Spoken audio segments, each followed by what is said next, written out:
एक ठाकुर युद्ध में जाने लगा तो उसने अपने मित्र से कहा कि मैं युद्ध में जा रहा हूँ, यदि मैं युद्ध में मारा जाऊं तो अमुक स्थान पर मेरे 5,000 रुपये गड़े हुए हैं, सो ले जाकर मेरी स्त्री और बच्चों को दे देना।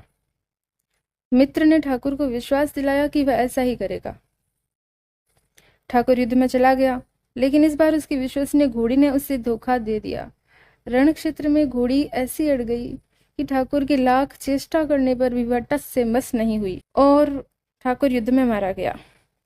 जब ठाकुर के मित्र को इस बात का पता चला तो उसने ठाकुर के बताए हुए 5,000 रुपये अपने पास रख लिए।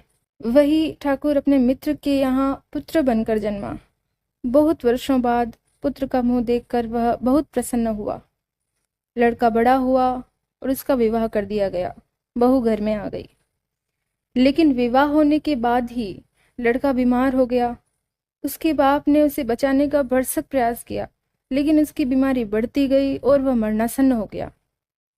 उसका बाप रोने लगा तो बेटे ने कहा कि अब क्यों रोता है, मैं वही ठाकुर हूं जिसके 5,000 रुपये तूने मार लिए थे।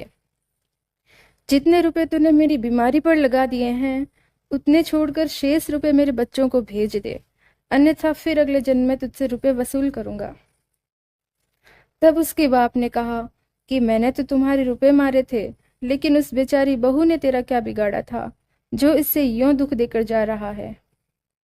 तब लड़का बोला कि यह इसी काबिल है। यह दुष्टा मेरे पिछले जन्म में घोड़ी थी और इसने युद्ध क्षेत्र में मुझे जानबूझकर मरवाया था, इसलिए इसे भी दंड भोगना पड़ेगा। यूं कहकर लड़के ने दम तोड़ दिया।